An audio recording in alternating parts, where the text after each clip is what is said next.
여러분, 안녕하세요. 오늘 하루 어떻게 보내셨나요? 신나게 뛰어놀았나요? 오늘도 재밌는 동화 들으며 꿈속 여행 떠나볼까요? 그럼 이야기 속으로 숑숑숑. 집안이 화목한 비결. 옛날 김서방네와 이서방네가 이웃에 살았어요. 두 집은 식구 수도 어슷비슷, 가진 것도 어슷비슷했어요. 그런데 딱 하나 다른 것이 있었죠. 그게 무엇이냐고요? 김서방네는 날마다 우당탕탕 싸우며 살았고 이서방네는 날마다 하하호호 웃으며 산다는 거예요. 마을 사람들도 두 집의 차이를 훤히 알았어요. 툭탁툭탁 쨍그랑 요란한 소리가 들려오면 고개를 절레절레 저었죠. 에이, 김서방네는 또 싸우는군. 하하호호 까르르르 까르르르 웃음소리가 들려오면 고개를 끄덕끄덕 했어요. 이서방네는 또 재미난 일이 생겼군. 하루는 김서방네 소가 달아났어요. 식구들이 한눈 파는 틈을 타서 고삐를 끊고 달아나 버렸죠. 소는 마을의 밭이란 밭은 모두 짓밟고 다녔어요. 김서방네 식구들은 가쁜 숨을 몰아쉬며 소를 겨우 붙잡아와 외양간에 넣었어요.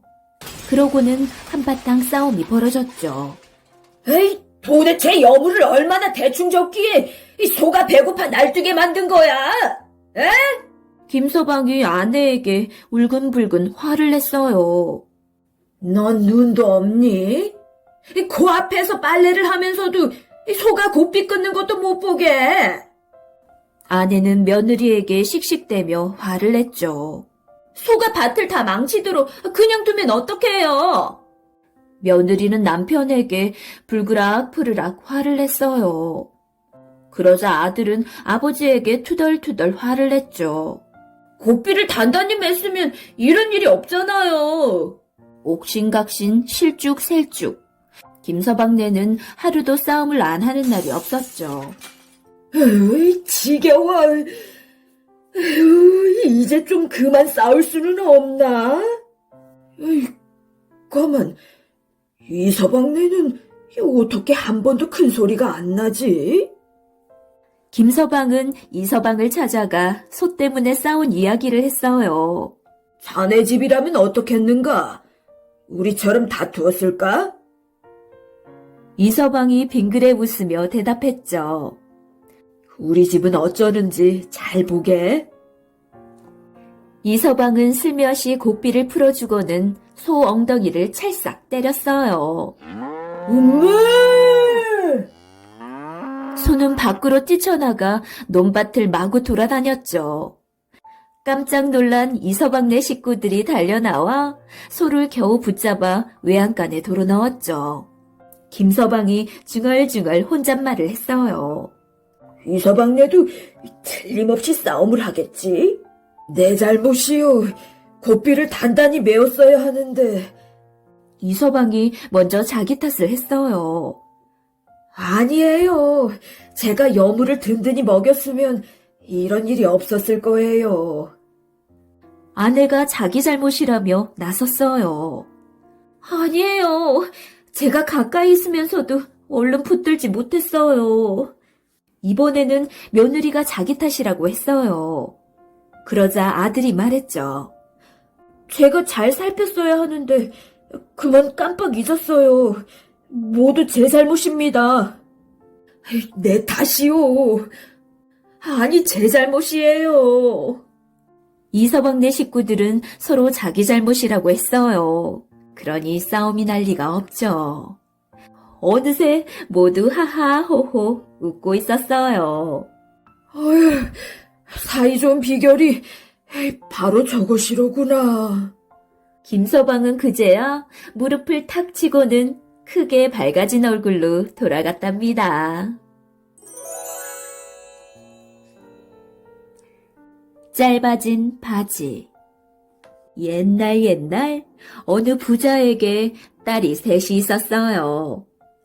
세 딸은 아버지의 재산을 많이 물려받으려고 자기가 아버지를 가장 잘 모실 수 있다고 우겼죠.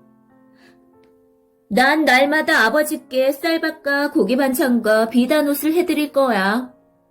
게다가 난 맏딸이잖아. 그러니까 재산은 내가 가장 많이 물려받아야 해. 맏딸이 우쭐대며 말했죠. 나야말로 비가 오나 눈이 오나 아버지만 생각한다고. 그러니까 재산은 내가 가장 많이 물려받아야 해. 둘째 딸도 큰 소리를 떵떵 쳤어요. 막내딸도 지지 않고 목소리를 높였어요. 언니들은 시집갈 거지?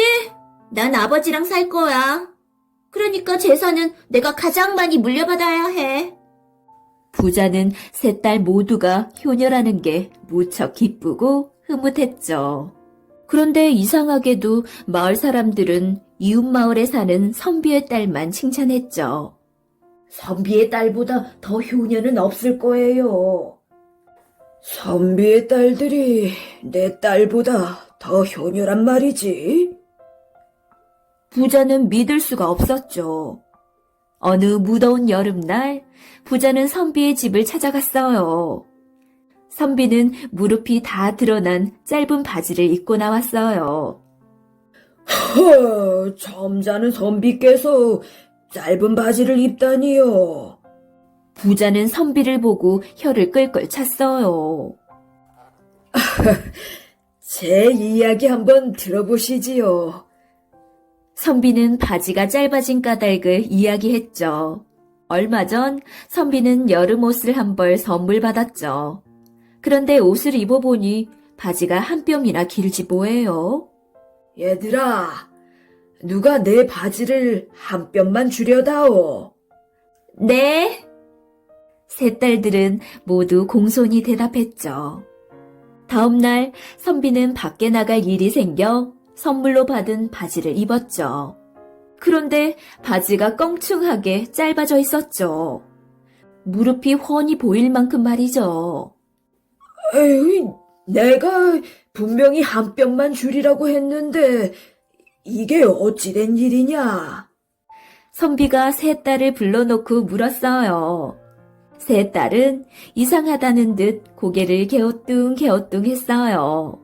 제가 어젯밤에 정확히 한 뼘을 줄였는데요. 맏딸이 눈을 깜빡깜빡했어요. 어젯밤에요? 아이, 전 그런 줄도 모르고 오늘 새벽에 또 한 뼘을 줄였어요.